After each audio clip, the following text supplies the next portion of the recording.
Czy wiecie Państwo, że nasze związki mają różne dynamiki? Dynamika dotyczy każdego jednego związku, który tworzycie.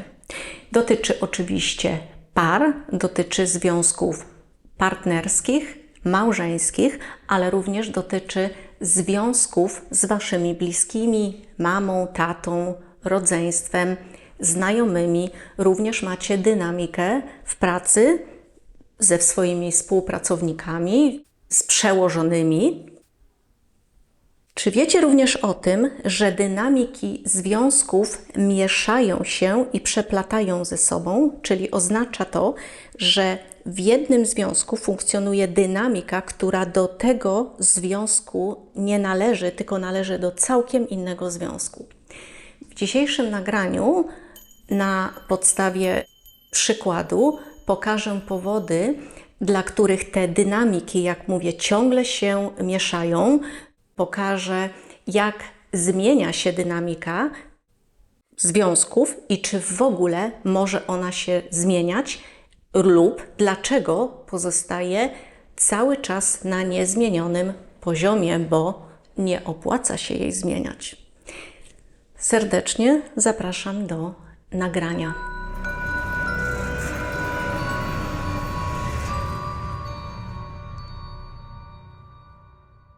Czy kojarzycie Państwo taką sytuację? Ona mówi do swojego partnera: ty się wcale mną nie opiekujesz. Ja mam potrzeby, ale ty nawet ich nie zauważasz. Lub koleżanka mówi do swojej drugiej koleżanki: ty mnie zdradziłaś, bo zadałaś się z tą trzecią i ja w ogóle widzę, że ona jest ważniejsza dla ciebie niż ja. Dałam przykłady, gdzie na pewno zauważyliście, że dynamika danego związku nie należy do związku przedstawionego. W pierwszym przypadku mamy związek damsko-męski, ale przedstawiona dynamika może być bardziej dynamiką córki z matką czy córki z ojcem. W drugim przypadku, gdzie jest przyjaźń między koleżankami, jednak ona jest reprezentowana w dynamice, która należy do związku partnerskiego, a nie związku koleżanek czy kolegów. Pomieszanie dynamik niestety dzieje się w większości naszych związków.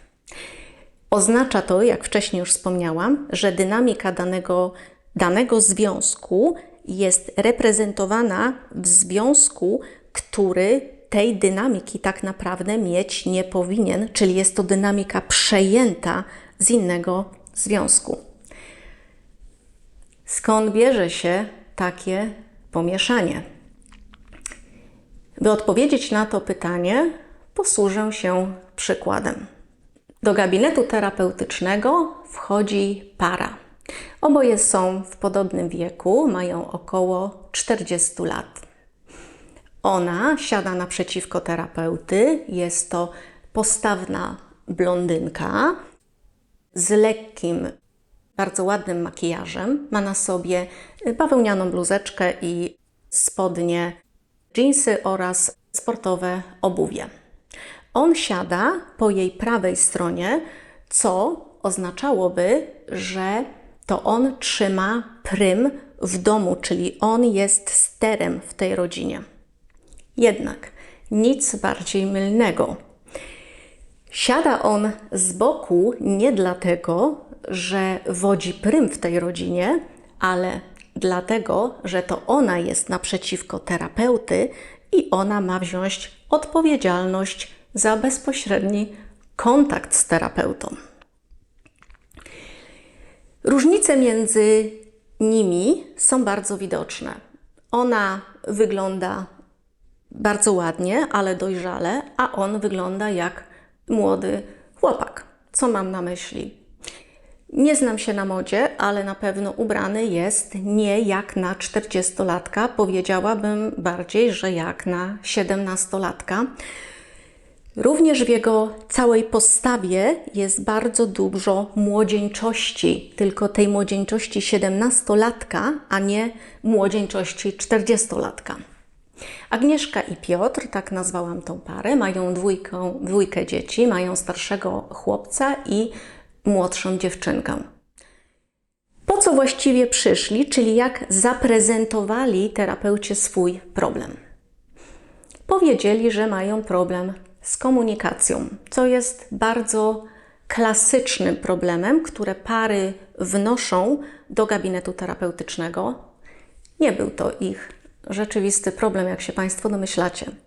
Rzeczywistym problemem była dynamika ich związku.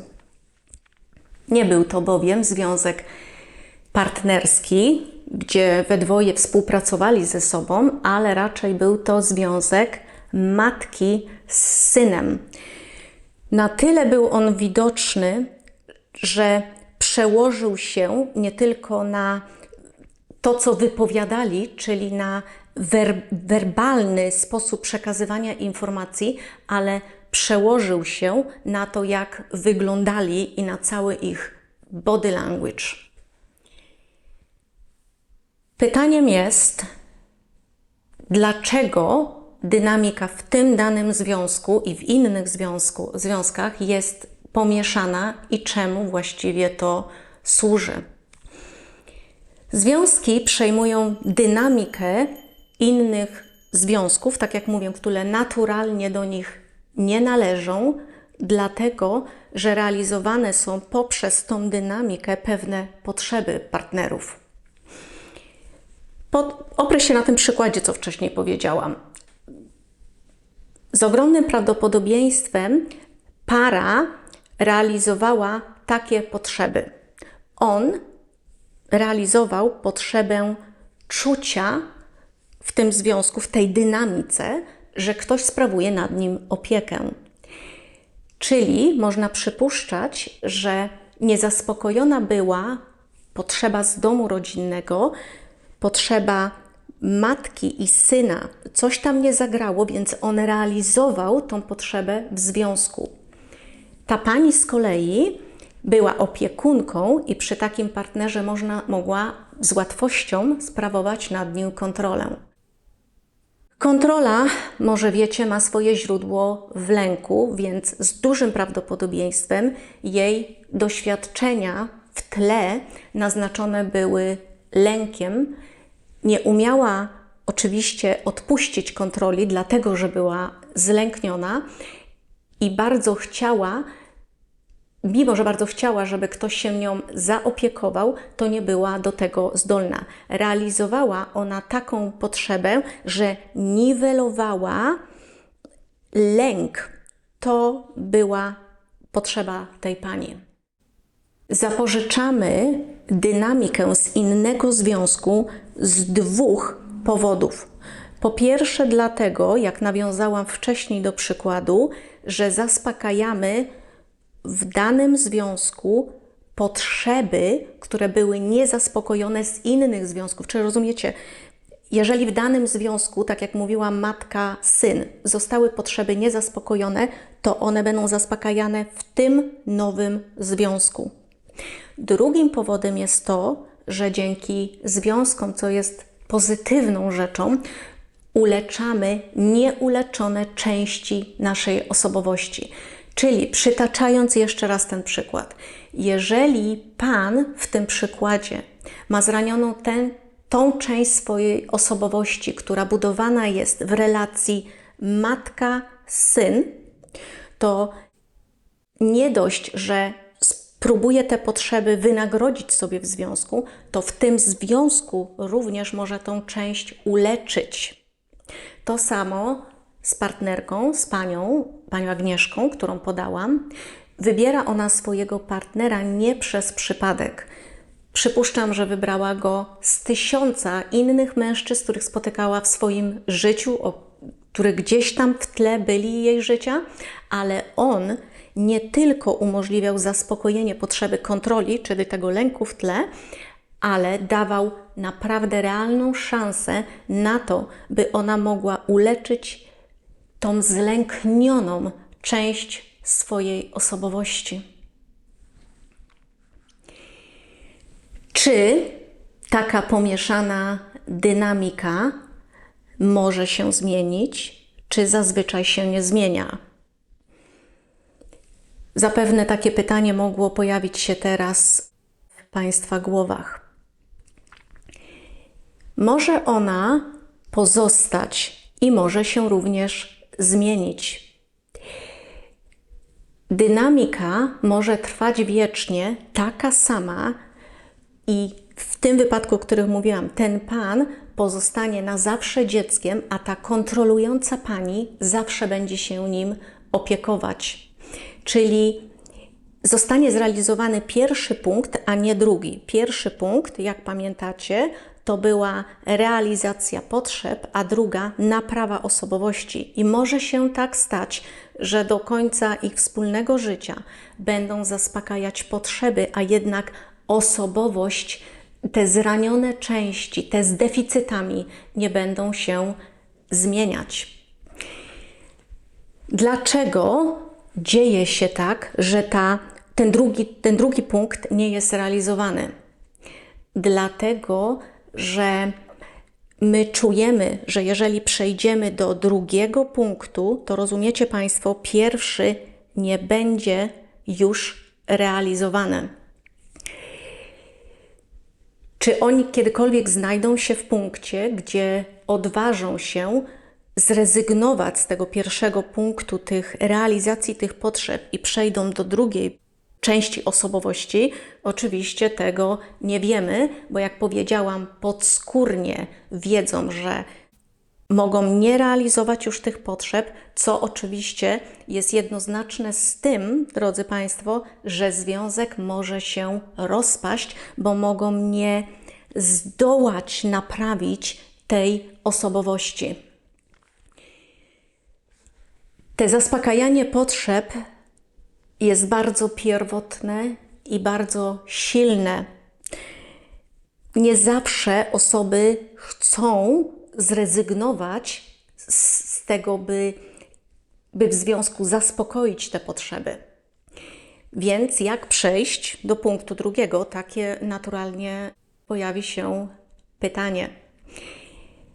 Stanie się to wtedy, kiedy obie osoby będą świadome ryzyka tego, że związek może się rozpaść, gdzie oboje podejmą też takie ryzyko, że zrezygnują z realizacji tych potrzeb i będą świadome tego, co wiąże się z procesem zmiany tej dynamiki i to, że jeżeli zrezygnuje się z pierwszego punktu, a rozumiecie, drugi jeszcze nie będzie zaspokojony, czyli już jest rezygnacja z potrzeb, a jeszcze nic się nie dzieje w zmianie osobowości, to przez ten czas jest luka, która jest ogromnie bolesna. Jedno z tych państwa i drugie zostanie tak naprawdę przez jakiś czas zupełnie z niczym. I ta bolesna część osobowości przez tą chwilę, dlatego że nie może już wracać do pierwszego punktu, będzie naprawdę cierpieć. Ale podsumowując, by jakaś stara rana, bo to jest stary schemat, mogła się zagoić, to co chirurg robi? No otwiera ją, czyści, poleje jodyną, będzie boleć, potem zaszyje i nasz organizm zaczyna prawidłowo funkcjonować. Dotąd rana się tylko jątrzyła i przeszkadzała, ale jakoś z nią żyliśmy. Wyleczona jednak wpływa, jak mówiłam, dobrze na funkcjonowanie i tak jest z każdym naszym związkiem. Kiedy uleczymy część osobowości, tej nieuleczonej, tej bolesnej, która ma przez chwilę, jak ta rana będzie boleć nieco bardziej, bo jodyny tam dodamy, to wpłynie to na cały związek i ten związek ma ogromną szansę powodzenia. Jak mówię, przez chwilę będzie boleć mocno, a potem, miejmy nadzieję, już wcale. Chciałam zapytać, proszę Państwa, jaka jest dynamika w Waszym związku? Czy jesteście w punkcie realizacji potrzeb, w tym pierwszym, czy może z dużą zapewne trudnością już jesteście w punkcie drugim, gdzie leczycie te części osobowości, te bolące z deficytami. A może jest tak, że jesteście już za pierwszym i za drugim punktem, macie je z głowy i jesteście w trzecim, dobrym, funkcjonującym, szczęśliwym związku, czego bardzo serdecznie Wam życzę. Za dzisiaj bardzo dziękuję za uwagę. Będę wdzięczna oczywiście za komentarze, jeszcze bardziej za subskrypcję. Dziękuję i do zobaczenia wkrótce.